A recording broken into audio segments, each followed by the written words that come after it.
To us, I'm telling honestly. I'm actually, company people are lethargic people. I've seen one thing, I'm telling you. Company people are lethargic today. Company people become complacent. And employees also become complacent. Yeah, if you push the game, I'll leave this job and go to Aurobindo.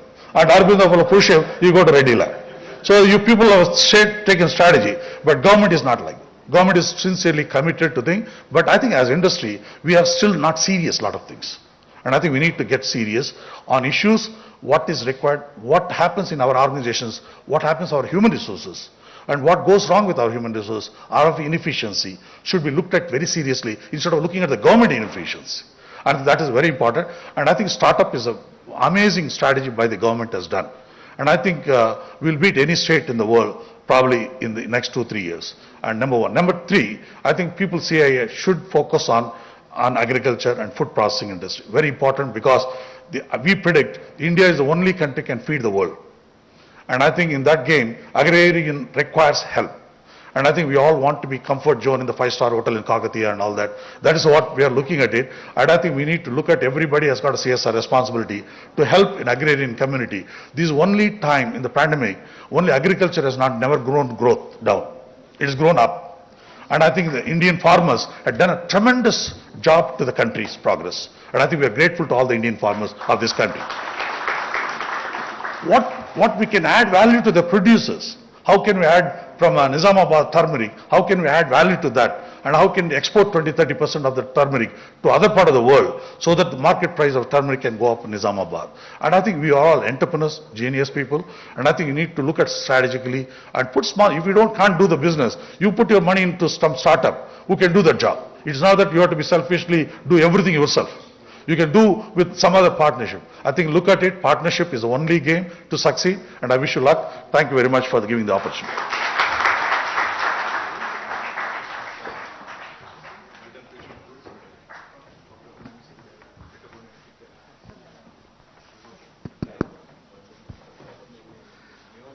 So thank you, Dr. Krishna Ila Garu, for your kind this thing. Having worked with GSK, and working with CIPLA, I can fully appreciate what you have said.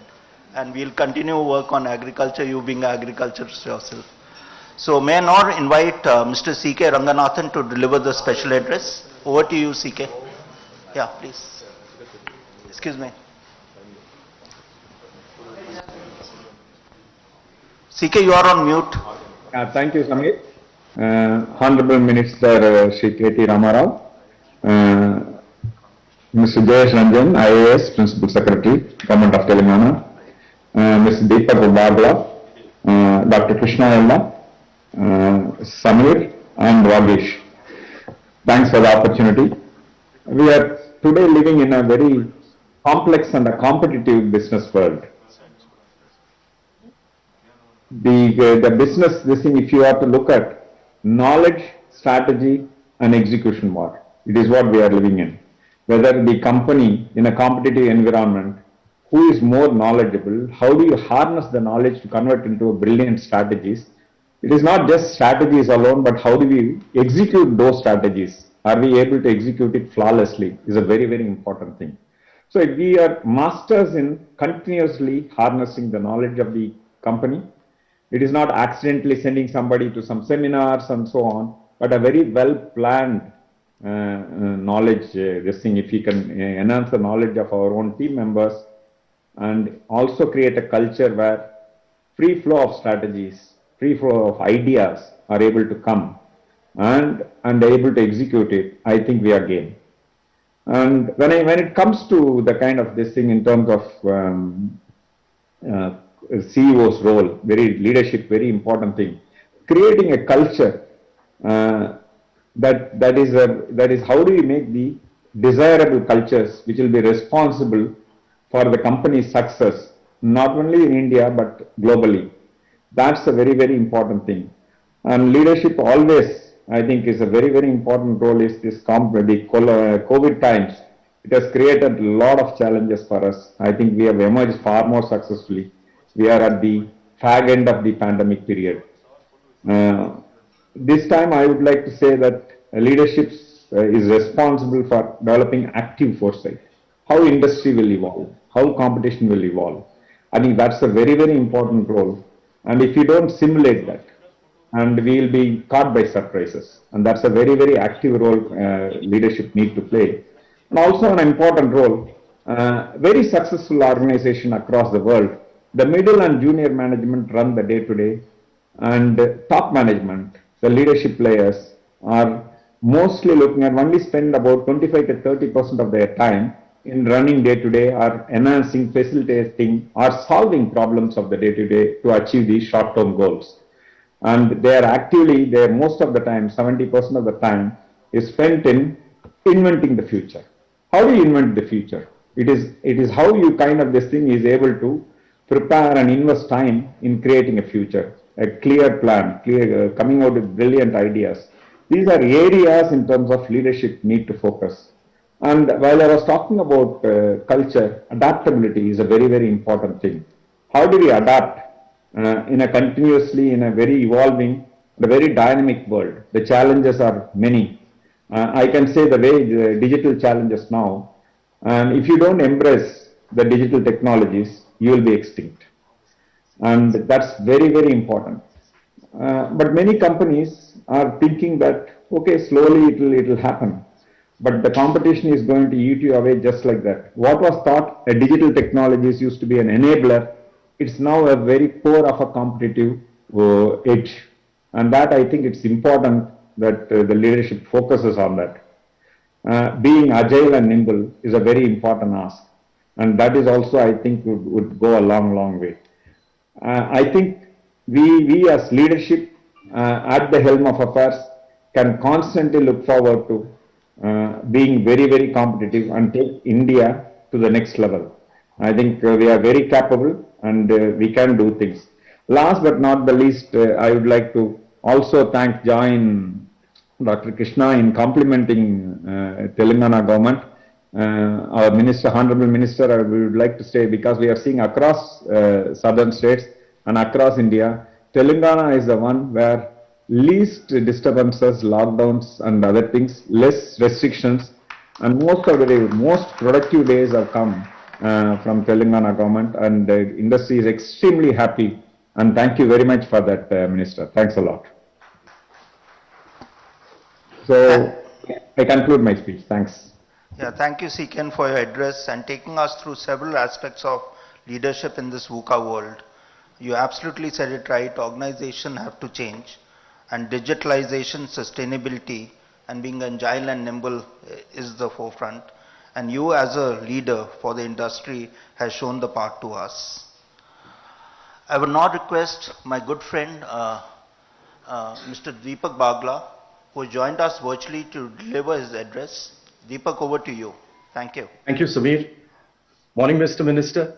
As you know, it's no longer a surprise that you have admirers and fans, not just in Invest India, but I guess across the entire global investing community. And I must really, completely, you really make us proud. And the man sitting on your right is an absolute, Jayesh is right there, he's a Pied Piper. Mr. Minister, whenever we have an investor and we send him a message at any point of time, you know, the kind of response we get, it is right there and immediate. And that sort of explains the leadership, the culture which you've set, and more importantly, the points of success which we are seeing already from one of the youngest states in the country. I must thank Mr. Ranganathan. I think the leadership point you picked up, Mr. Ranganathan, very critical. And we are seeing that. The leadership which we are seeing in the state is the cause of the success, and I'll speak a little about that. And Dr. Ella, thank you very much for the points you rose about innovation, about the global position of India, and especially so in the midst of this unprecedented lockdown. But I must say one thing. I actually believe that the role of the government can be that of a very strong enabler. It's not that the government doesn't have a role where it comes to industrial growth. And that's where you've seen the example of what is happening in your state, the leadership, the success points which has happened. More importantly, even if you look at it, I think today the case study of startups is now being looked as a case study across business schools in the world on how efficient, impactful policy making together with stakeholders can actually create magic. And Mr. Minister, I must tell you, the person sitting on your left, Mr. Goel, Samir, ever since college we knew he would be the one who would make us all proud, and he continues doing that. So congratulations, Samir, and thank you for the excellent work which you are doing for all of us, and more importantly for getting us all together. And Mr. Dixit, we look forward to hearing from you. But sir, now on some of the comments which I have. I know we've been through the worst of times, but there are also some of the best of times we can look forward to from here. It was brutal the past 24 months. But I think the time has come now to look forward. And now from the Invest India perspective, let me just share some thoughts. And especially on Telangana, because this is a place and a state and the leadership we look forward to as we are moving towards a $10 trillion economy by 2030. The GDP of Telangana today, sir, is about $170 billion. That means if I rank it globally, it's anywhere between 55 and 60 in the world, ahead of Kuwait, I must say, just catching up on Qatar, Hungary, and if I may just add and make it topical, just a little behind Ukraine as we speak. But I think this is a juggernaut which is now ready to propel and take forward its stake in a much larger way. In the Indian context, number 6, you're behind Maharashtra, Tamil Nadu, Uttar Pradesh, Gujarat, Karnataka. I must tell you, West Bengal is catching up very fast with you. But I'll tell you what is in the strength of Telangana as it stands. Look at the growth rate of Telangana, and if I look at it for the past 5 years, 2016 over 14%, 17 13.9, 18 again 13.9, 19 again ahead of 14%, 14.7%, 20 11.3% even in the midst of that lockdown. What am I trying to get at? If I look at even an average of what you've done over the past 5 years, and let's look at a little over 13%, we are looking at a GDP of close to $300 billion by 2030.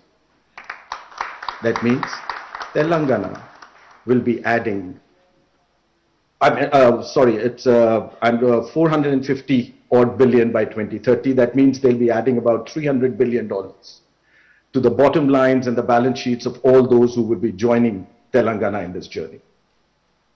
And that's where I talk about the leadership which has been created there. Look at the ease of doing business rankings. A remarkable jump. One of the few states which has jumped from number 13 to number 3. And that explains the focus of the leadership to make that investor journey easier. In fact, and this is where I often tell Jayesh, and I compliment you, Mr. Minister, and your entire team, you have one of the most effective single windows in the country. When we were trying to create the national single window, which you know we launched just a couple of months ago, and CII has been helping us immensely in trying to get it going, we had some of our learnings from your single window. And hopefully, if very soon we can bring the national single window to the same level of efficiency as you have with you and pick up some of those points, I think India will be a completely new destination where the global investor community is going to be looking at it. So I really have to compliment the kind of efforts and initiatives which have already happened in Telangana. And we are seeing the results. I mean, be it auto companies, be it chemical companies, across the entire spectrum. Let me just give you a quick example. 30th March 2021, even in the midst of the most unprecedented lockdown in human history, we closed with an FDI of over $80 billion, the highest ever FDI we've got in our history. But what's interesting is, our FDI went up by over 10% at a time when global FDI decreased by over 35%. In fact, we were one of the few countries, probably the only one out of the top 2 or 3, which moved its ranking from number 8 to number 5. But more interestingly, and by the way, most of this FDI came in the open route, which sort of explains that we are one of the most open economies on the planet. But Minister, what is very interesting of this time we got our FDI from 89 countries of the world. They trusted you with the future you are bringing into this country. And it came across 63 sectors. We have one of the widest, broadest base of opportunity which is today available in the world. And most interestingly for me, This time it came across 30 states and union territories. It's again getting broad-based. And the story of people who are leading by example and setting best example for other states to come up is Telangana being one of those. And that also explains the startup policy. Mr. Minister, one of the best successes from my perspective of our startup policy is not just the unicorns. You know, 2020 we had a unicorn every 30 days. 2021 we had a unicorn every 10 days. This year we've already had a unicorn every 5 days. But that's not where the story ends. The story is that out of 739 odd districts of India, today over 650 of them have a registered startup with the government of India. The new engine of growth of India, of the new India, is now ready to be bottom up, with a participation from each and every citizen of this country. And for that, we thank the leadership. And Mr. Minister, we thank you for setting best-in-class examples where we all learn from and help others. And here I also must compliment you and your team again. I remember when we were doing the startup policies for India and even the ease of doing business, we had paired states together to help other states which were more aspirational to come up the curve. And you had paired yourself with another set of states, and you've helped those states come up the curve too. This, ladies and gentlemen, is the new India. So, Samir, thank you very much for getting me. I take it back to you and I end with these comments. But I really have to thank you and CII for the partnership they have had with us and the support which they continue to provide to take this journey forward. Thank you again, and back to you. Thank you, Deepak. Really pleasure to listen to you, and really proud that you could make time. You are at the control room, I know, and you are now ensuring that all our students who are in your train do get back safely, a lot of them from Telangana. So thank you very much, and also thank you to success of Invest India. You have had global applause thanks to your leadership. Thank you once again, Deepak. Really appreciate your time. A big round of applause for him. May I now invite Mr. Jayesh Ranjan to deliver the special address. Over to you, Jayesh. Thank you. Honorable Minister, Dr. Krishna Ella, Mr. Samir Goel, Mr. Vagish Dikshit, Mr. Jayesh, Mr. Ranganathan, Mr. Bagla, various past chairpersons of CII, senior industry leaders, ladies and gentlemen. This is the time of the year when this annual ritual of leadership change happens in CII. So let me begin by congratulating and complimenting Mr. Goel and his team for their able stewardship during this very difficult times. They have been of enormous help and support to the government. So my personal thanks to you, Samir ji. And at the same time, I would also like to welcome Mr. Vagish Dikshit and his team, and look forward to a very exciting partnership in this coming year. This is also the right time for me to mention a few important priorities of the government in which we require deeper commitment and engagement from the CII. Not to suggest that CII has not been forthcoming in these matters, but I would request for much more strong and deeper engagement. The first thing which comes to my mind is, Honorable Minister keeps talking about it, is our young workforce and the people who are on the verge of joining the workforce. Actually, Minister Sir has given a nice term for them. He calls them think force. And that is something which we feel very positive and optimistic about, because the size of the young population in Telangana, their aspirations are very, very strong. But we all have a collective responsibility in ensuring that they are properly skilled and trained. And for the last few years, for the last 4 or 5 years, we have been working with, let us say, the universities, the State Higher Education Council, CII itself, of introducing a very strong program of internships and apprenticeships. We have reached somewhere. It is not to say that we have not made any progress at all, but a lot of ground needs to be covered.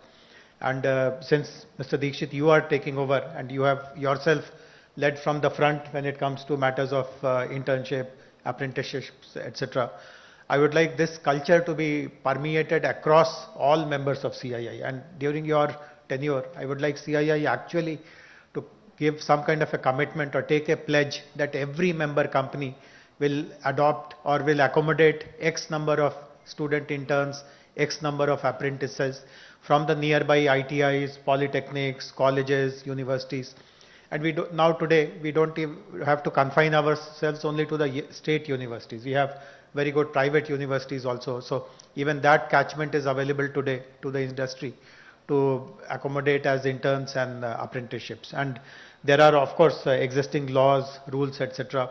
We have also done, just before COVID, I remember we had prepared a very detailed, elaborate map of the catchments, like which colleges, which institutions can be tagged to which industry. So once you settle down, I would like to revive this idea and work again with you. Another very important priority, which Mr. Bagla spoke about, Dr. Krishna also spoke about, is about promoting entrepreneurship. Many of you would know that CII has chosen the headquarters of its National Center for Entrepreneurship and Innovation at Hyderabad. It is currently operating from T-Hub. Of course, because of the situation over the last 2 years, its activities have slowed down, but I expect now for them to really take off. And Mr. Chris Gopalakrishnan, who was instrumental in getting that center to Hyderabad, in fact, he was sharing that there was tremendous pressure on him to start that center in Bangalore.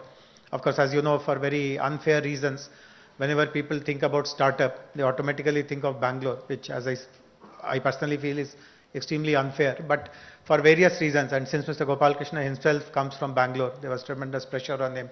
But he recognized that the kind of government support, the ecosystem building that the Telangana government has done, no one else has done, not just in the south, but anywhere in the country.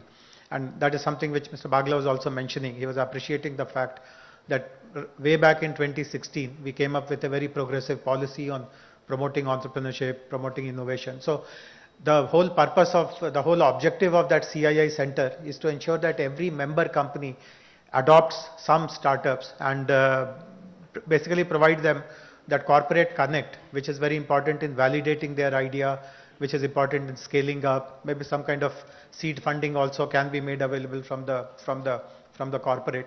So that is how the center has been set up. Of course, it is a national center. It's just a coincidence that it is headquartered in Hyderabad. But I remember when we were having early discussions with the CII national team led by Mr. Gopalakrishna, I had assured him, I told him that corporates in Telangana will be in the forefront. Your vision of all CII members across the country working with startups definitely is a very ambitious vision, but we will be the first in Telangana to make it happen. So I would again request that at least all the corporate members, and this is regardless of size. I know that there are many mid-scale companies, small companies also who are members of CII.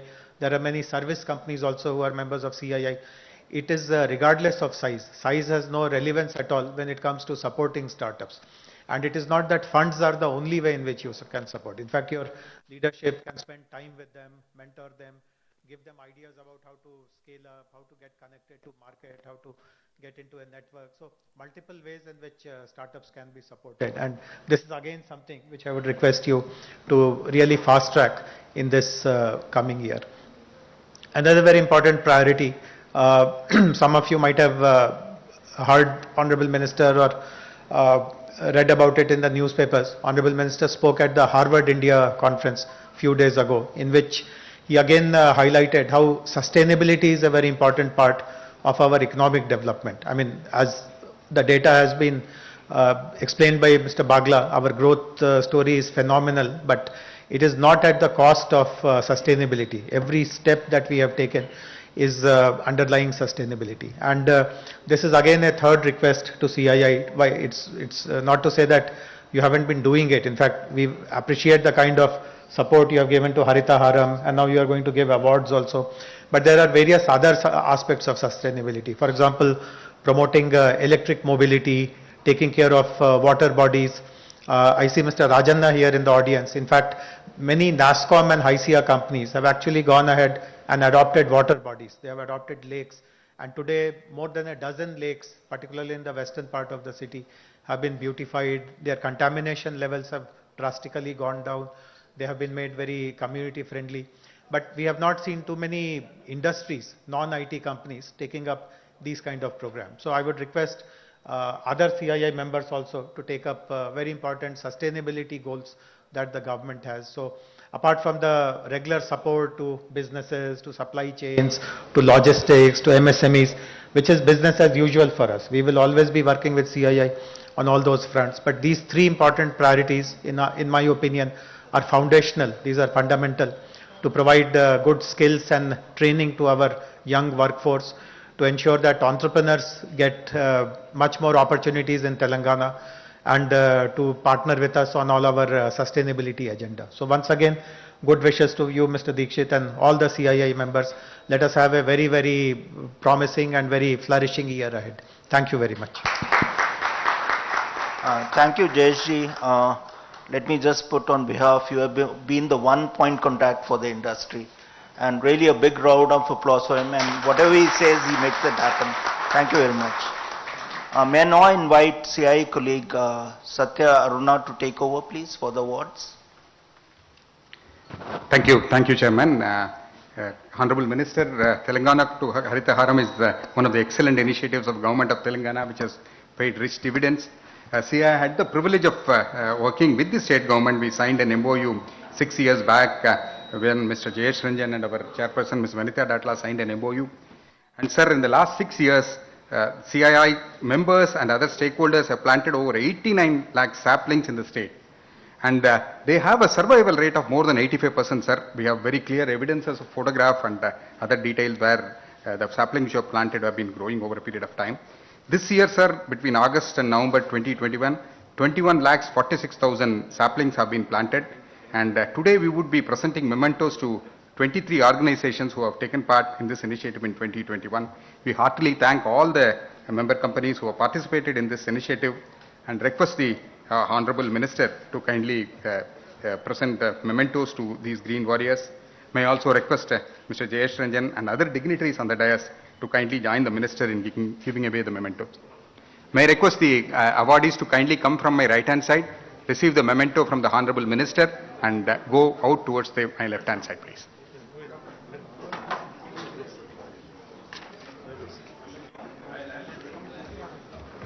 Thank you, sir. So I would be announcing the companies one after the other. You can kindly come and receive the awards. So the first organization to receive the award is ITC Limited Paperboards and Specialty Papers Division. I would request Mr. Sanjay Singh and his team to kindly come and receive the award, please.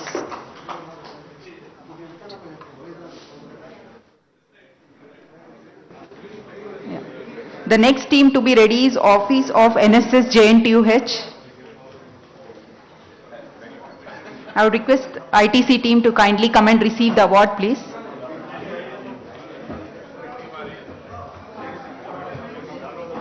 The next team to be ready, Office of NSS JNTUH, please.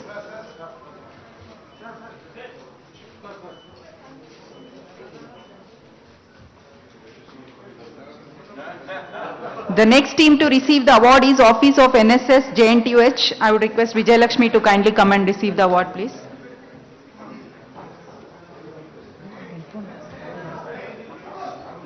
The next team to be ready is Pragati Green Meadows and Resorts Limited.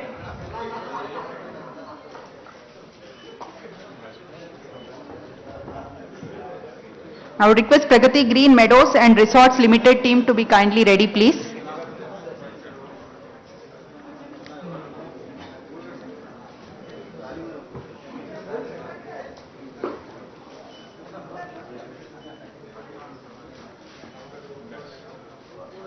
I would request Kanha Shantivanam team to be ready, please. I request Kanha Shantivanam team to kindly come and receive the award, please.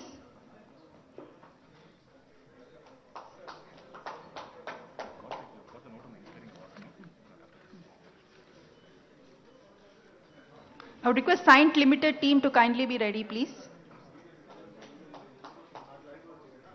Saint team to kindly come and receive the award, please. The next team to be ready is Delhi Public School, Nacharam.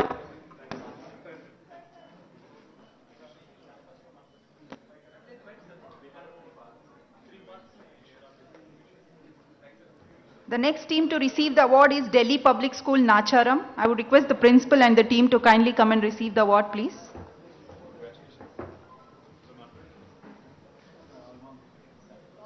The next team to be ready is Alpla India Private Limited, please.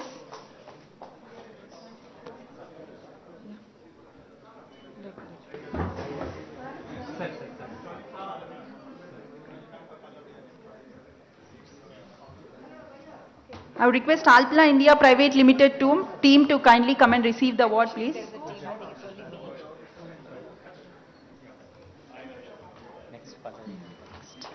The next team to be ready is IIT Hyderabad team. I would request IIT Hyderabad team to kindly come and receive the award, please.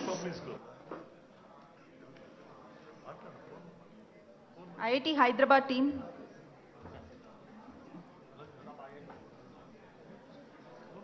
The next team to be ready is Delhi Public School, Nadargul.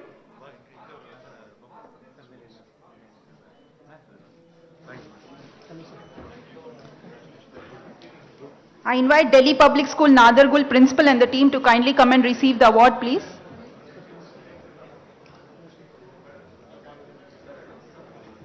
The next team to be ready is Kendriya Vidyalaya, Boinpalli, Secunderabad. I would request the principal and the team of Kendriya Vidyalaya, Boinpalli, Secunderabad to kindly come and receive the award, please.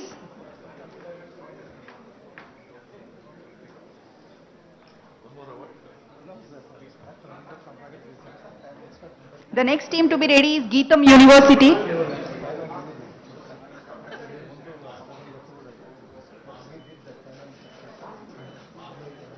I invite the team of Geetham University to kindly come and receive the award, please. The next team to be ready is Parsi Zoroastrian Anjuman of Secunderabad and Hyderabad, please.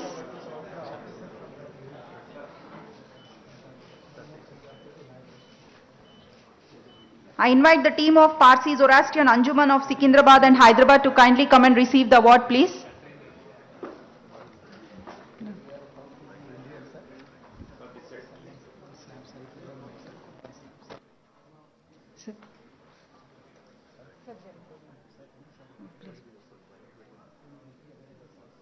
The next team to be ready is DDMS AMS Obul Reddy Public School, Jubilee Hills, please. I invite the principal and the team of DDMS AMSP Obul Reddy Public School to kindly come and receive the award, please.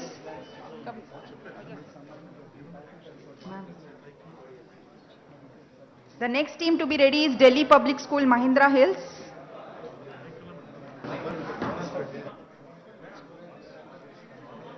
I invite the team of Delhi Public School, Mahindra Hills to kindly come and receive the award, please. The next team to be ready is Pallavi Engineering College, Nagol.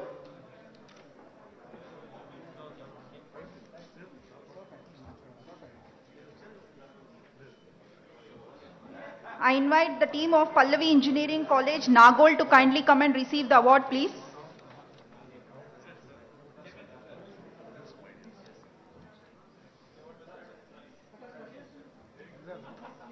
The next team to be ready is Pallavi International School, Gandipet. I invite the team of Pallavi International School, Gandipet to kindly come and receive the award, please. The next team to be ready is Pallavi International School, Kisara.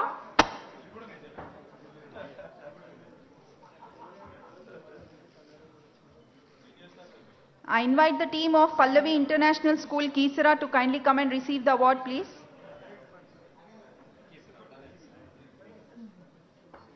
The next team to be ready is Pallavi International School, Alwal.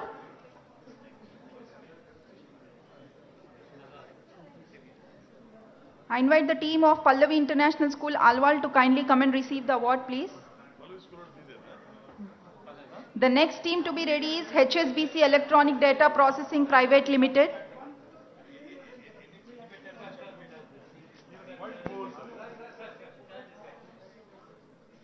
I invite the team of HSBC Electronic Data Processing India Private Limited to kindly come and receive the award, please.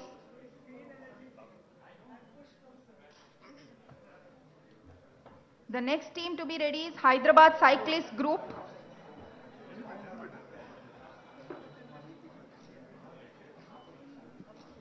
I invite the team of Hyderabad Cyclist Group to kindly come and receive the award, please.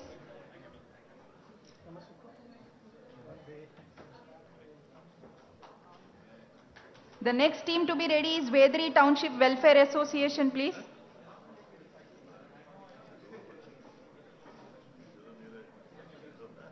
I invite the team of Vedri Township Welfare Association to kindly come and receive the award, please.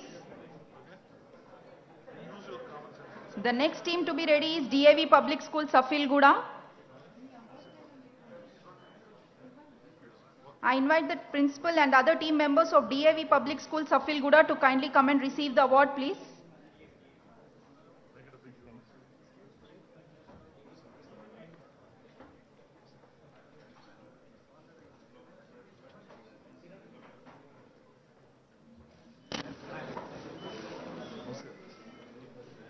I invite the CEO, principal and team of Jain Heritage Cambridge School, Kondapur to kindly come and receive the award, please.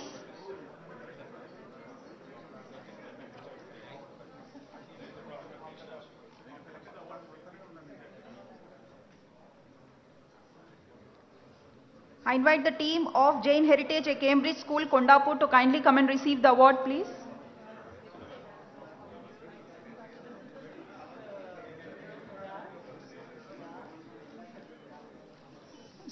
With this, we conclude our Harita Haram Awards. Also, we have Inspiring People Practices Awards. CII Telangana launched the Inspiring People Practices Awards in 2020 to honor organizations in Telangana which have excelled in people practices and are a source of inspiration. The winners for the Inspiring People's Practices Award this year are Tata Consultancy Services for their impressive practices on talent acquisition and onboarding.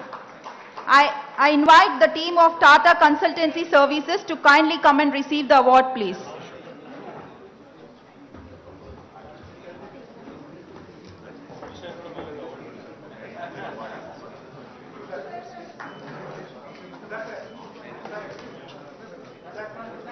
The next award of Inspiring People Practices Award goes to Coromandel International Limited for the exceptional work done in the area of well-being and CSR. I invite the team of Coromandel International Limited to kindly come and receive the award, please.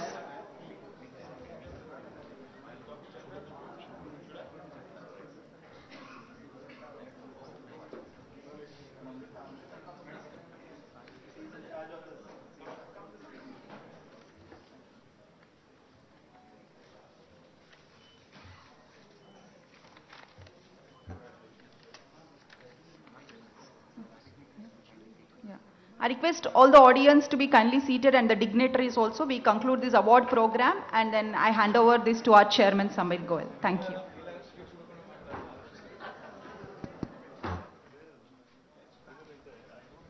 Yeah, can we please settle down quickly?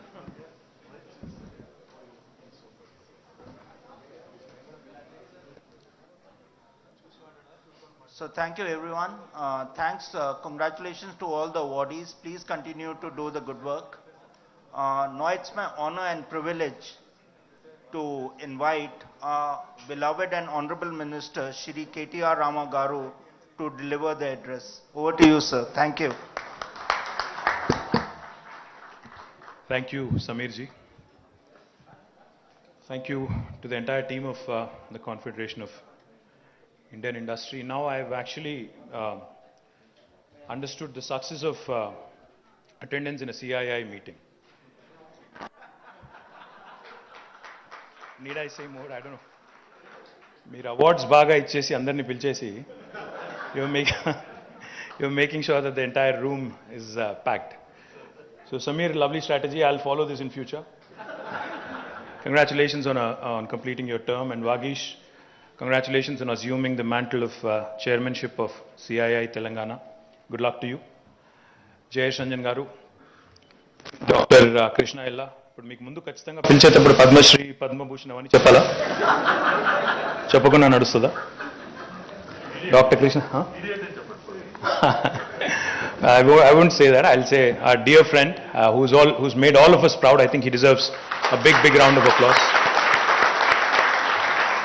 Krishna, I don't think there's a single person in this room who's not thought of you in the last couple of years at some point of time.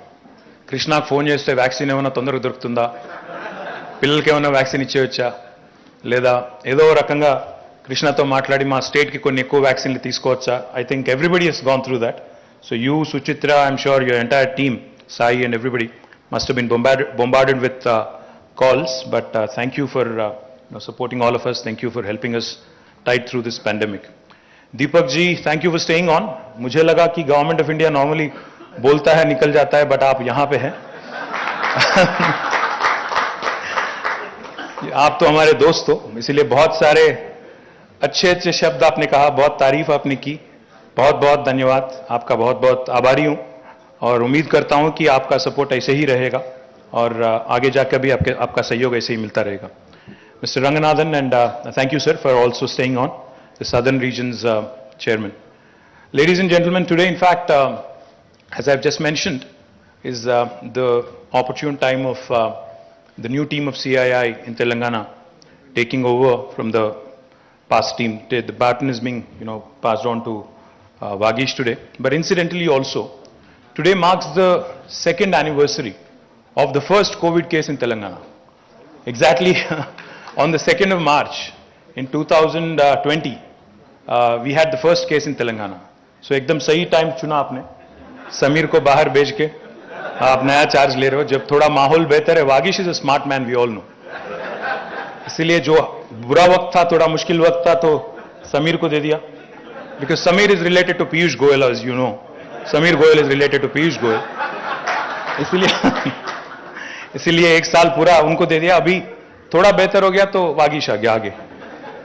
And one thing I would like to say before in fact I was just debating, because I have this written speech, but then I saw Krishna speaking. He said, I speak from the heart and I'm not going to stick to my written speech, etc. So I am also inspired. Krishna, I'm taking a leaf out of your book. I'm also going to be talking, possibly without looking at the paper. The theme of today's event is India at 75 and catalyzing change for new India. Because India, after independence, will be 75, I think in August this year. 47 is the independence, so 2022, 75 years. So I think one of the things I would like to start off by mentioning is about, क्योंकि हम लोग अभी startups के बारे में बहुत सुनते हैं. स्टार्टअप्स के बगैर आजकल तो एक न्यूज़पेपर में एक दिन भी कोई ना कोई आर्टिकल तो छापता ही है हर दिन. Every day there is a news about some startup becoming a soonicorn और यूनिकॉर्न और डेकाकॉर्न और whatever other cons there are, sweet cons, I don't know. There are a bunch of things that keep popping up every so often. So let me talk about the most successful startup in 75 years of independent India. That is the state of Telangana. And the reason why I say this is not because I represent the government of Telangana, but because the numbers actually speak for themselves. 7 years ago, my friend Sarita, who's sitting here, 7.5 years ago, who's a captain of the industry, had hosted a dinner, or we had met at a dinner where almost 100 or 150 businessmen and women were present. So she, as a son of the soil, as a daughter of the soil, asked me a pointed question. This was not when the TRS had won the mandate. This was much before. No, you were right in asking. About 8 years ago, I think it was. This was at a friend's place. We had all met for dinner, about 100, 150 of us. People who were concerned, people who were worried, people who were anxious as to what would happen when the bill would get passed in the parliament and when the new state of Telangana would come into being. Sarita being Sarita, for those of you who know, she doesn't hesitate to speak her mind. So she asked me point blank onto my face. She said, तुम लोग लड़ तो रहे हो तेलंगाना के लिए, but what is it that you guys are trying to accomplish by dividing Telugus? तुम लोग क्या करना क्या चाह रहे हो? This is what she said. So I told her, listen, this is actually for the benefit of the people of both Telugu-speaking states eventually. This would help all of us. This would expedite development. This would bring more prosperity. They said spread, in fact, infrastructure growth in all pockets as opposed to, concentrated development in certain pockets, etc., etc. Of course, she was not convinced. But today I'm going to possibly talk about, now you're convinced. Thank you, Sarita. So today I'm going to tell you why you should possibly be convinced. In exactly 7.5 years in Telangana, when we started our journey, I'll just give you 3 numbers. The first thing is our per capita income. When we started our journey in 2014 in June, 2nd of June 2014, the per capita income of the state of Telangana was 1,24,000 rupees. And today, 7.5 years later, and this is not me, these numbers are not mine. These numbers are of the Ministry of Statistics and Program Implementation, Government of India. According to them, the per capita income of Telangana today is 2,78,000 rupees. A growth of 125% from 1,24,000 to 2,78,000 rupees. And the other number I'll share with you. The GSDP, the size of the GSDP, the gross state domestic product, back in 2014 June, was 5 lakh crores, Telangana, 4.9 lakh crores to be precise.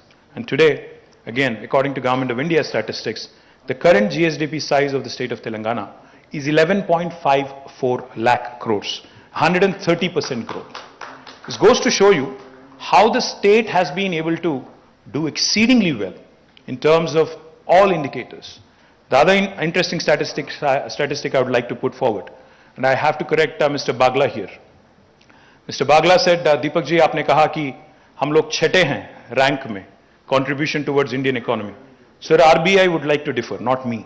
The Reserve Bank of India has released a report, a book of statistics in October 2021, and they have clearly stated that Telangana is the 4th largest contributor to Indian economy. We are 11th largest in terms of geographical size. We are 12th largest in terms of population, but we are the 4th largest in terms of contribution. Ahead of us are 3 very large states: West Bengal, Karnataka, and I think Maharashtra. So I would like to correct you there, sir. And this is not me again, Reserve Bank of India. In fact, just to put things in perspective, our population in India as a state is 2.5%. But our contribution to GDP of India is 5%. So that is literally Telangana punching above its weight. Double the size, in fact. So that goes to show you why I call Telangana the most successful startup of independent India. Our Honorable Chief Minister, in fact, is a firm believer, Shri KCR Garu is a firm believer in getting the basics right, in getting the fundamentals right.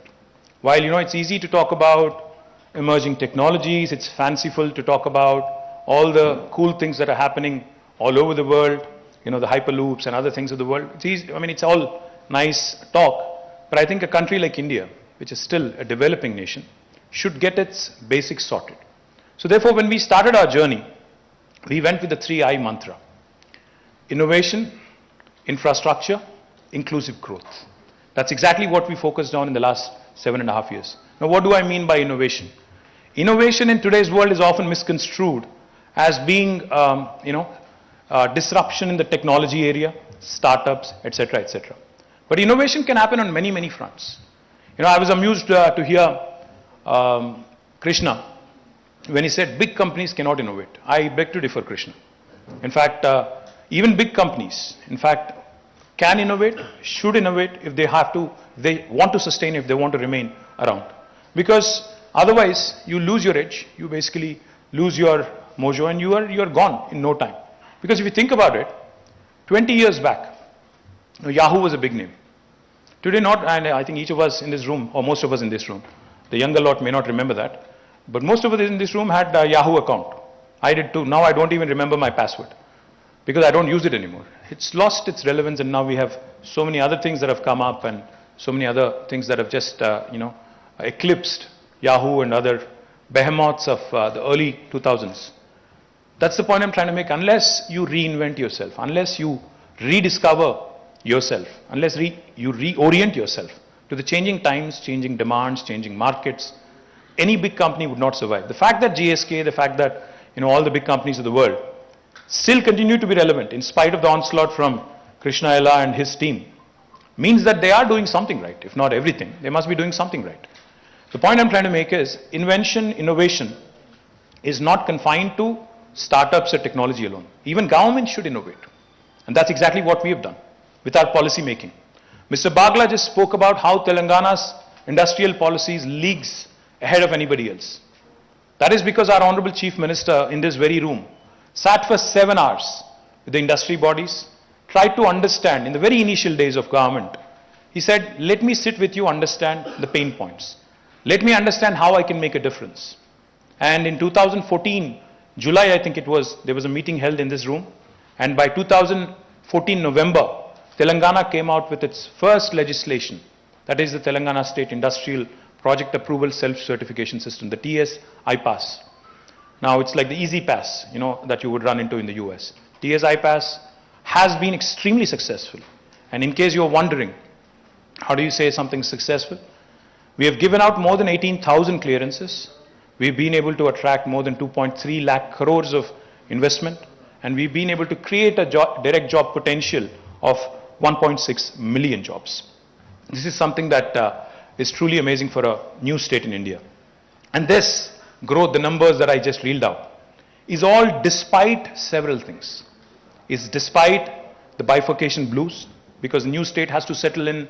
There are still issues to be tackled with the other state, with our brother state, or sister state as you would like to call it. We have still some issues to settle. The bifurcation blues are still, in some areas at least they're still there. This is despite the fact that there was demonetization, which affected all of us, which affected the growth of states, districts, countries, the entire country as such, industries also. And this despite the pandemic. 2 years of pandemic and still Telangana, in fact, as was pointed out by Mr. Bagla, even if you look at an average, it's more than 13%. And if this same growth trajectory continues, then we would certainly be at that magical $470 billion or $500 billion, I think he was referring to. We'd be there by 2030, which is a humongous contribution to India's economy, if you ask me. Innovation was not confined to industrial clearances alone. Innovation was also brought in other spheres of life, such as municipal administration. How we give clearances to the industries in 15 days, and if you do not deliver in the 15-day window, how it is a deemed approval on the 16th day, was also replicated by municipal department. We asked the municipal department also to study how building permissions are given. So today in Telangana, I proudly say as Minister for Urban Development, we are the only state which can promise clearances in 21 days for any layout or a building approval. If we don't deliver on the 21-day window, on the 22nd day, without you having to meet any official, it's a deemed approval. In fact, for plots of less than 500 square meters, the approval is instant. It's self-certification. No state in India will tell you this. So this is the sort of innovation Telangana has made.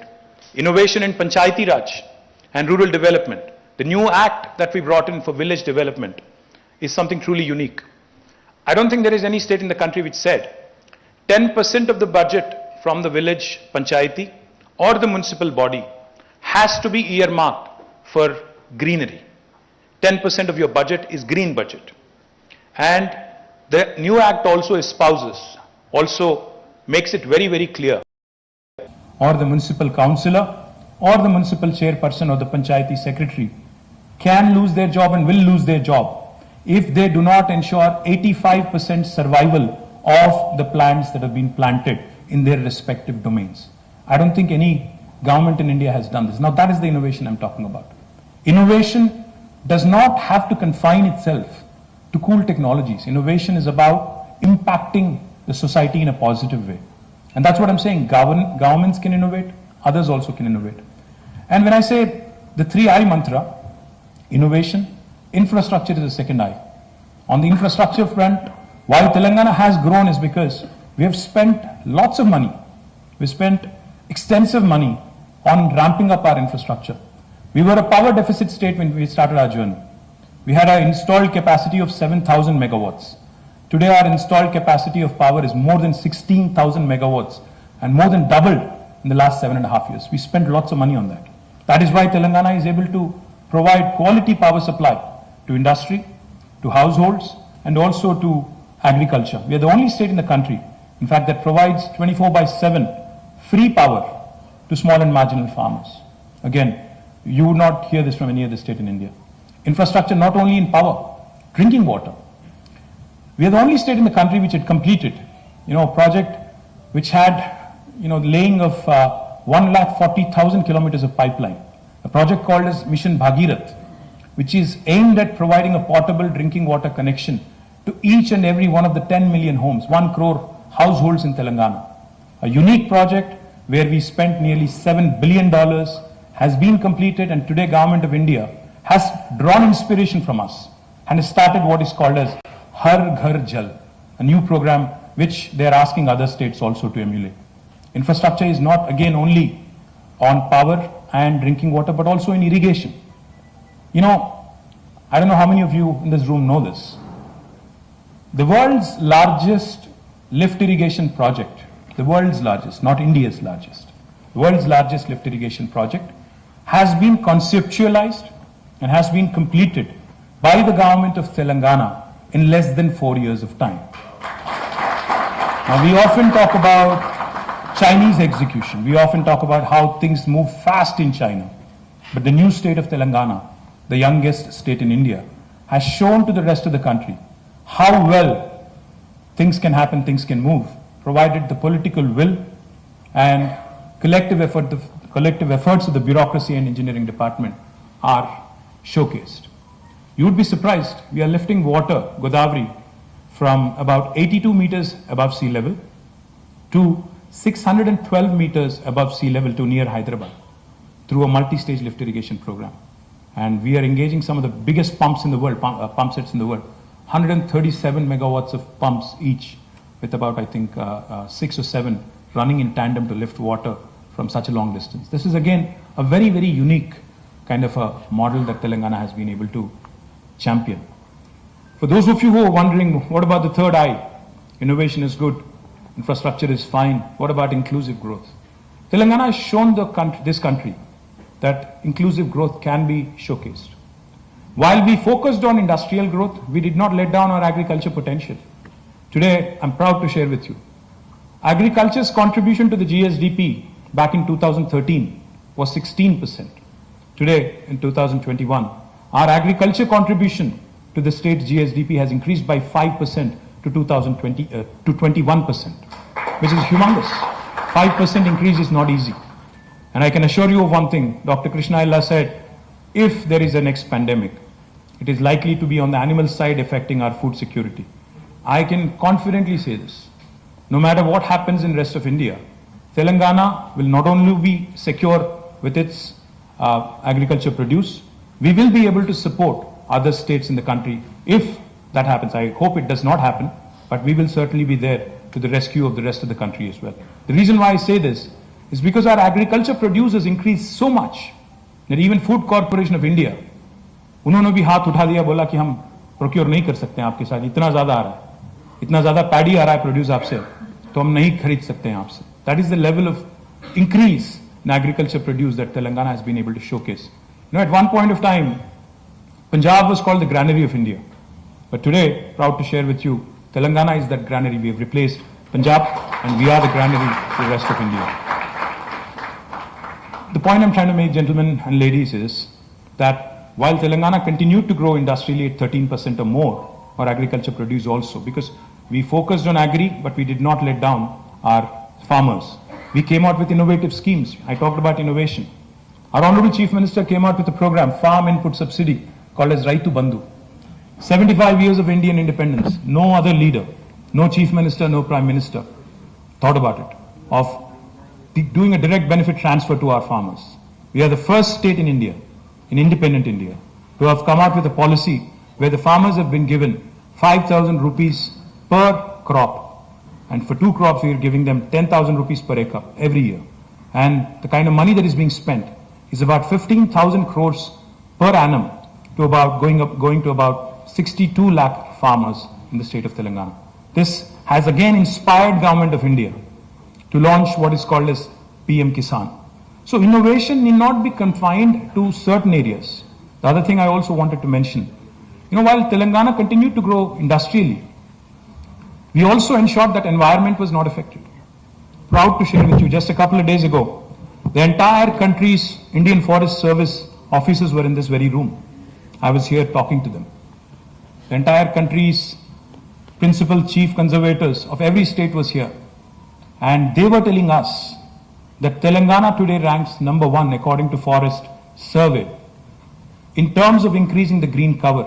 Our green cover increased from 24% to 31.7% in the last 7.5 years. Our industry continued to grow, but our green quotient also continued to grow. So that goes to show you, inclusive growth can happen. Industry and greening can go together. Industry and environment can prosper together. Agriculture and IT can prosper together. Aerospace and also other sectors, social welfare, can also travel together, and we can continue to do a fine balancing act. And that is where Telangana sets a benchmark and sets an example for the rest of the country. Now, I can go on about Telangana, it's my fiduciary responsibility. I do believe that the country has to do well. We also have to look at what else needs to be done in the rest of the country. One of the things, and please don't think I'm being critical, Mr. Bagla, but I would like to point out certain things because प्रधानमंत्री जी ने बुलाया था एक meeting 2019 में, जून में, और उन्होंने बहुत सारे पॉलिटिकल पार्टीज को बुलाया जिसमें मैं भी गया था एज अ पार्टी प्रेसिडेंट। तो वहां पे जाने के बाद उन्होंने पूछा, आजादी का 75 साल होने वाला है और बापू का 158th एनिवर्सरी भी आ रहा है, तो एक नया भारत खड़े करने के लिए क्या करना चाहिए। तो मैंने यही चीज बताया उनको, मैं वही चीज आपके सामने भी दोहराना चाहता हूं, वही चीज मैं रिपीट करना चाहता हूं। तो मैंने कहा उस दिन उनसे कि India needs to think on scale. India can not be thinking still as a developing country. The one point I'd like to make on this. For those of you who know, you would appreciate it. For those of you who do not, I would request you to think about it. In 1987, India and China, the country who we'd love talking about, India and China, our GDPs were similar in 1987. This is not so long ago, only 35 years ago. But today, 35 years later, our GDP is 2.4 trillion. Correct me if I'm wrong, Mr. Bagla, but I think it's at about 2.4, 2.5 trillion. And China is $16 trillion. They're more than 5 times bigger, 5.78 I think it is. What happened? How did they surge ahead? Why are we left behind? Similar countries, similar size, geographically, population-wise, thoda idhar udhar, but we're almost there. How come they are at 16 trillion? We are at 2.4, 2.5 trillion. What happened? I think we need to ask ourselves a few questions. We keep reading news and I'm thrilled. Mr. Bagla said, we've been able to attract investments, a lot of FDI into the country, 30 states and union territories, diversified, have received investments, have received FDI. Yes, we are growing without a question. We are looking good, but are we doing enough to compete with a country like China? I don't think so. The reason why I say this is when the pandemic hit us, you can ask Krishna, you can ask any of the biotech captains, you can ask the vaccine makers, you can ask the pharmaceutical companies, who were we dependent on for APIs? Where was all the dependence? If China had shut shop, if China had said no, what would have happened? I think our industry would have suffered a great deal. Today, we see news every single day. Automakers are not able to produce to demand. Maruti, Suzuki has scaled down, Toyota has scaled down, many other car makers and automakers have scaled down. Why? Because of shortage of chips. 75 years. While a small country like Taiwan is able to create multiple fabs, while a small country like Singapore is able to create multiple fabs, a large country like India, one of the largest economies of the world, how come we were not able to create a fab of our own? How come we are dependent on Taiwan and Singapore and others for chips 75 years after? How come we couldn't actually do much on that account in spite of several attempts that have been made? And now I know there is an attempt being made even now as we speak. Some PLI scheme, $10 billion of commitment, etc. I'm not trying to be negative. I'm not trying to be critical. I'm just trying to point out to statistics. One of the largest employers of this country, especially for blue-collar workers, is textile industry. Today, China produces nearly 34 to 40% of world textiles. Next time you are buying a shirt at Van Heusen or Allen Solly or some other place, there's a 40% chance that it could have been made in China. there is a 8% chance it could have been made in Bangladesh. There's a 7% chance it could have been made in Sri Lanka.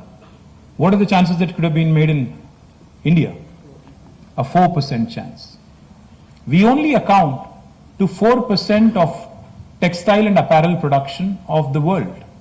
With such a large think force, such a large workforce, and a sector that has the potential to employ millions of people, why are we lagging behind Bangladesh and Sri Lanka? Question that we need to ask ourselves. Can we not have these centers through a textile policy, apparel policy, have centers running in the tier 2, tier 3 towns or even smaller towns in the hinterland?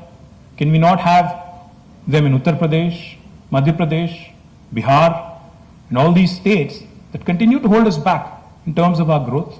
Today I proudly say my state is doing well, but I also feel as an Indian, I feel sad when I look at Uttar Pradesh. They are lagging behind. There are 22 crore people in Uttar Pradesh. What is their contribution to GDP? 15%. We have 4 crore, we contribute 5%. Uttar Pradesh is 22 crore, they contribute 15%. Why? Because of our strategic inability to come out with innovations, our strategic inability to actually rethink our own selves. When the pandemic hit us back in 2020, April, we had a meeting of all the medical device manufacturers in Hyderabad. I had a very interesting conversation. Mr. Piyush Goyal was there and this was a closed door meeting. So हम लोग बात कर रहे थे, तब PPE बहुत बड़ा एक मसला था, बहुत बड़ा समस्या था. हर कोई PPE चाहता था. Because Corona had just hit us, we don't know what hit us, and everybody was worried. The staff was worried, the medical fraternity was worried. The doctors, the nurses, they were not wanting to go to a Corona patient without a protection equipment. I had a chat with one of the medical device manufacturers. So I asked him, I said, "Aap gloves kahan se late ho? Gloves kahan se late ho? Mask kahan se late ho? PPE kahan se late ho?" He said, "I bring it from China." But I said, Wuhan, the entire virus, they are badly affected. So supply chain would also be affected. How are you going to continue to ensure that we receive supplies in time? That gentleman said, "Sir, it's a sorry state of affairs, but it actually, agar main yahan produce karta hu, yahan manufacture karta hu India mein, it is more expensive than if I import from China." Now we should be asking ourselves that question. I request CII, you're a neutral platform. See, if I say this, Government of India will think since I am politically not aligned with them, मैं criticize कर रहा हूँ. You're an industry body. What stops you from asking Government of India this fundamental question?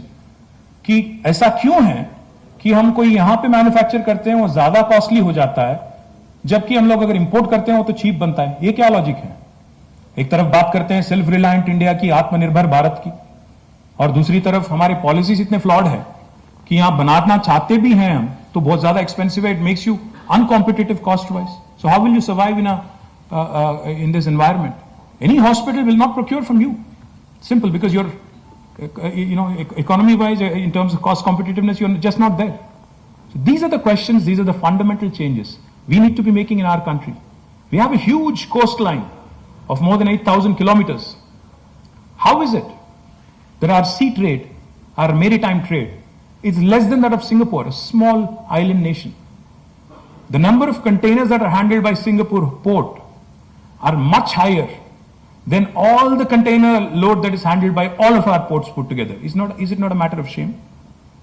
The number of transshipments handled by Colombo port is actually much more than that of our top 4 seaports. Is it not a matter of shame that we can't even make our ports transshipment hubs in spite of being such a large country?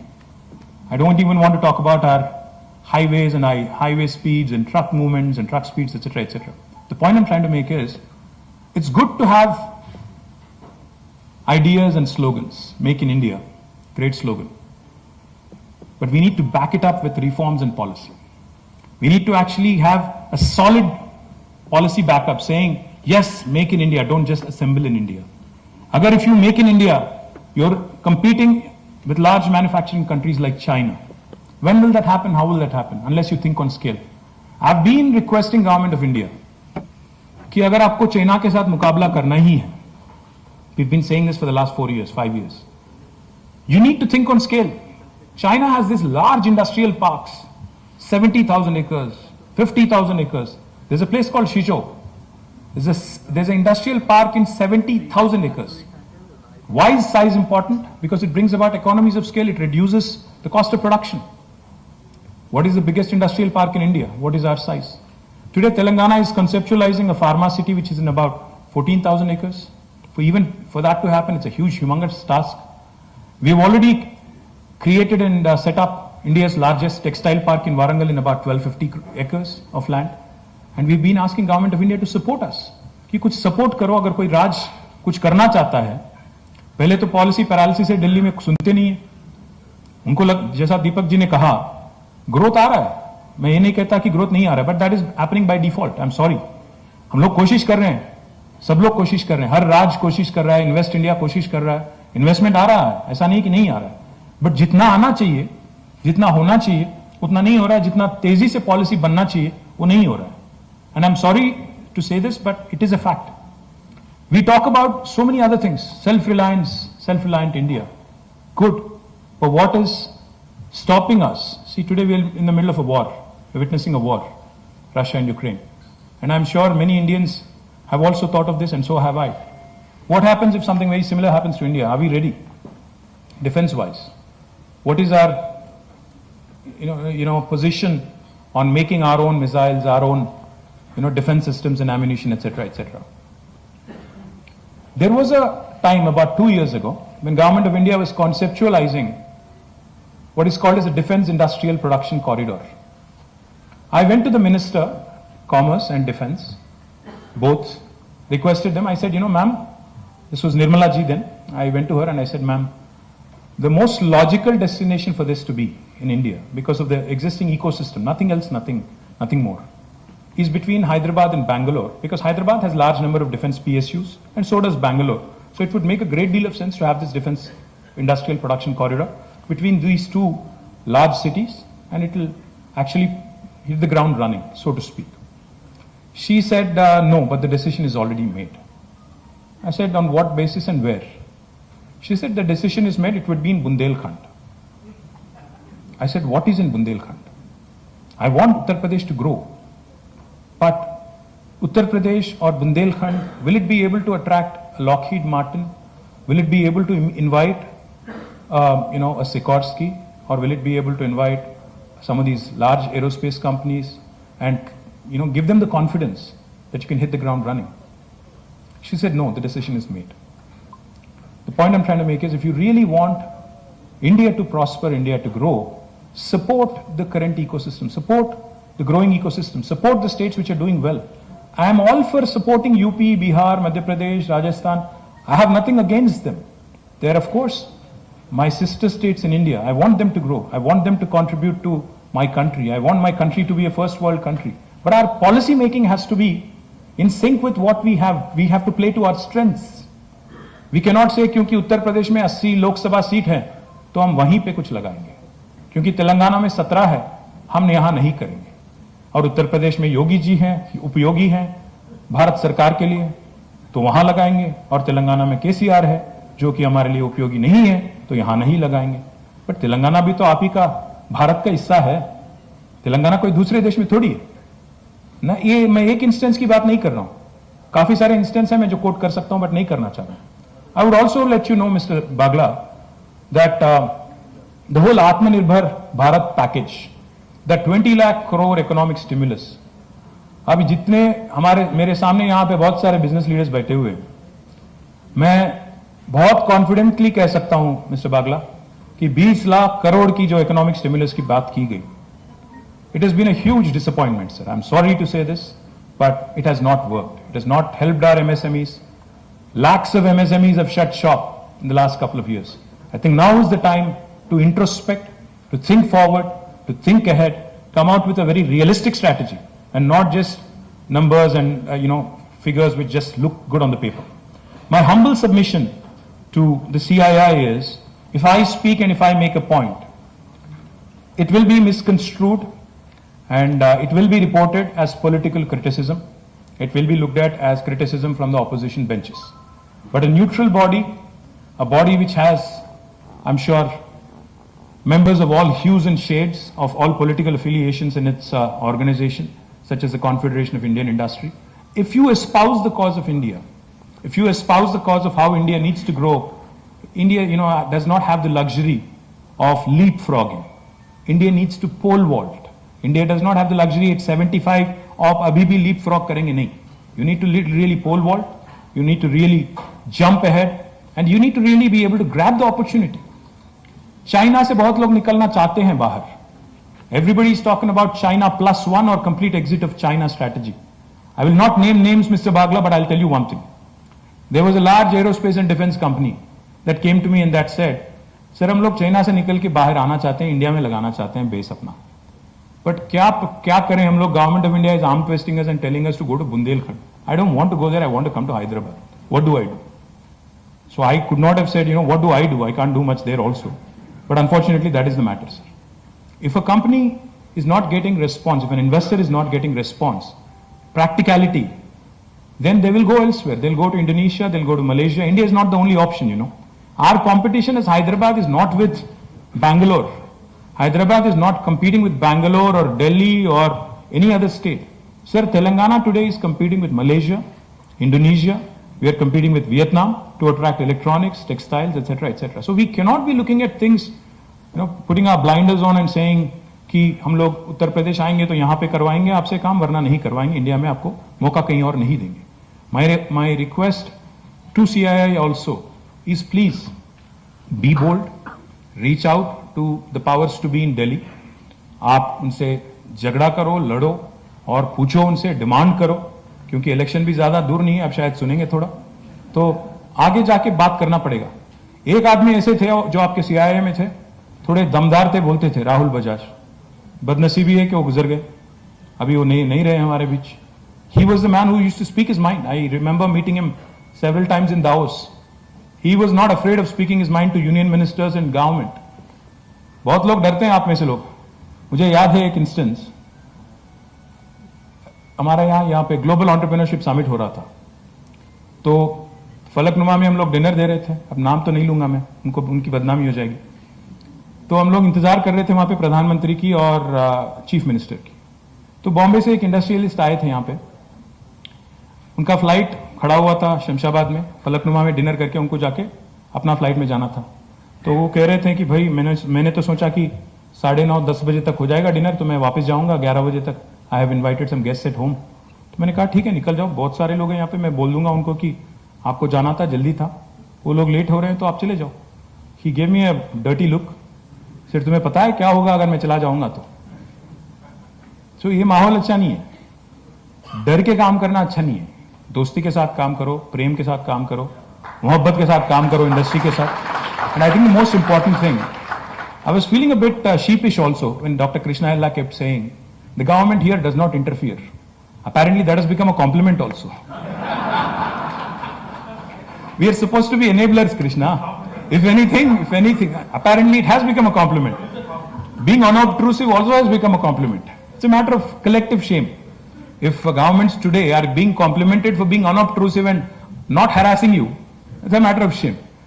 If anything, we should be complimented for doing more, for being enablers, for creating infra, for making conducive policies. Hey, all of which I have done, we have done. So please also compliment us for that. And more importantly, for being unobtrusive and not being in your hair and, poking our nose where it does not belong.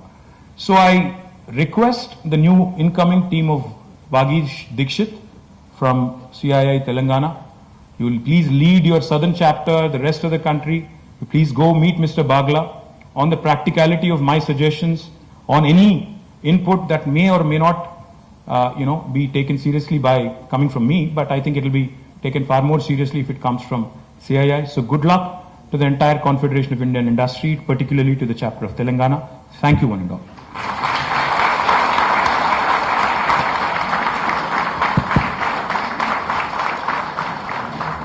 So thank you, sir.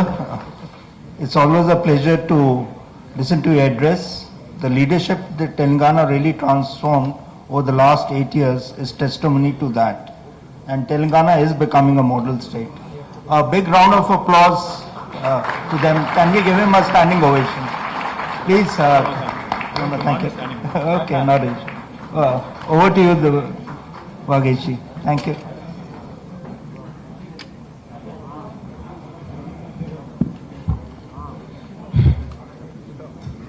Honorable and our beloved Minister, Shri KT Ramarao Garu, dear Shri Jayesh Ranjan, Principal Secretary, Industries and Commerce, Shri Deepak Baglaji, Shri CEO Invest India, Shri C.K. Ranganathan ji, Chairman CII Southern Region,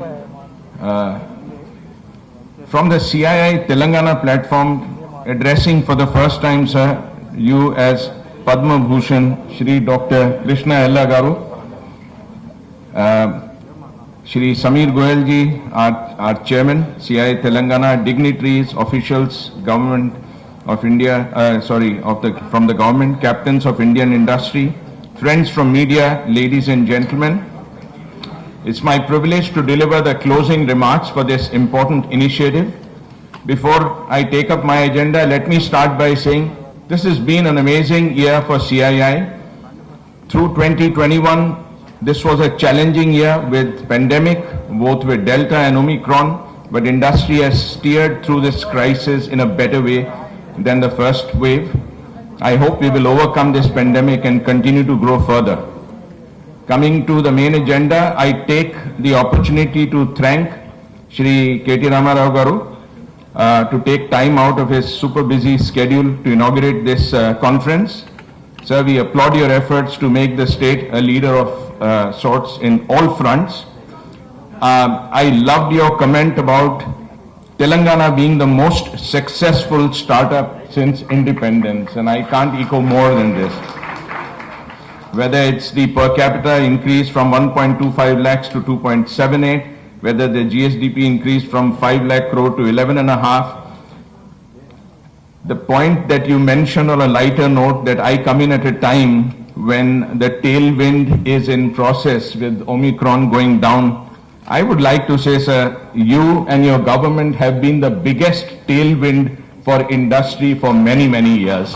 And I look forward to that tailwind steering CII further. We have taken copious notes on your 3-point agenda on innovation, infrastructure and inclusive growth, and your larger agenda of espousing the cause of India. We will take this with seriousness, and we shall try to be as fearless as possible in taking these forward. I'd like to thank Shri Jayesh Ranjan ji as well for joining us today and delivering his special address. Sir, as usual, you've been very pointed, and you've brought 3 priorities on young workforce, which Shri KTR Garu mentions as Think Force. And you're right that I've been very passionate about this whole project on internships, education, dual education, and I hope that we can work together to put a multiplier of sorts and not move in percentage. The second point on promoting entrepreneurship, it's indeed an honor that the National Center for Entrepreneurship is in T-Hub. We will certainly work towards increasing our dialogue on mentoring.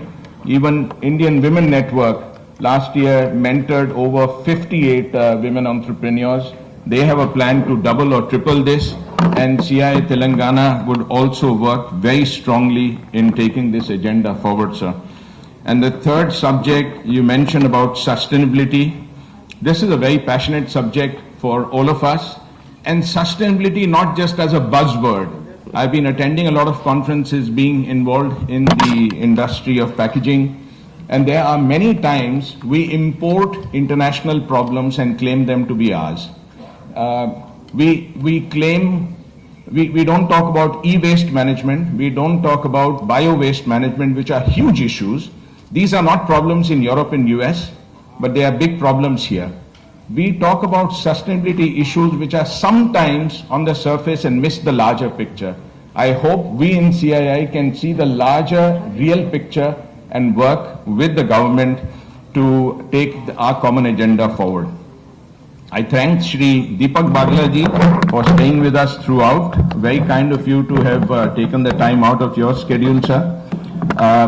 You were absolutely unabashed in calling out Shri KT Ramarao ji not only as an impact leader in India, but also on a global impact leader. And we thank you for making that call out in reference to investing in India. Government can be a strong enabler, and you mentioned about Telangana's growth over the last few years being north of 14% year on year, and the single window being the best in class in the world, and that Invest India has taken copious notes from Telangana government in this regard. We appreciate your making this very open reference. Our dear friend CKR ji, you in your comments talked about Telangana being the most productive state, and in terms of being supportive to industry, we all echo this sentiment beyond 100%. Dr. Krishna, also a friend of mine for the last 2.5 decades, our kids were in school together. Thank you for having the same energy that I saw in you maybe 25 years back. You are like the spirit of a child who wants to discover the world, and you mentioned you're 67, you still have the same childlike energy to discover the world. And thank you for speaking from your heart and lauding the innovations in Telangana. And lastly, I'd like to thank Samir Bhai for his amazing welcome address and leading us from the front. Sir, your passion has been absolutely inspiring. I am standing, so I don't have to stand up, but I do want to ask everyone to give you an absolutely standing ovation for an amazing 1 year in office and beyond.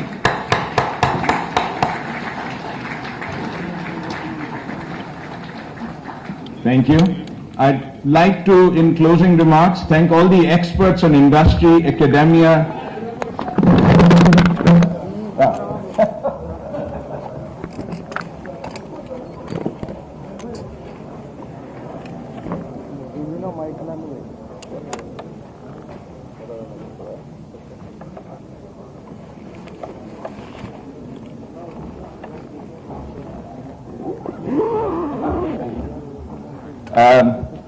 So lastly, thank all the experts from industry, academia, also the Council Generals representing several nations who will be deliberating their sessions. And once again, a big thank you to everyone here for joining us in this session. Thank you very much. We request the CII past chairman and the newly elected council members to kindly join in the boardroom for the first meeting of the Telangana State Council. Thank you.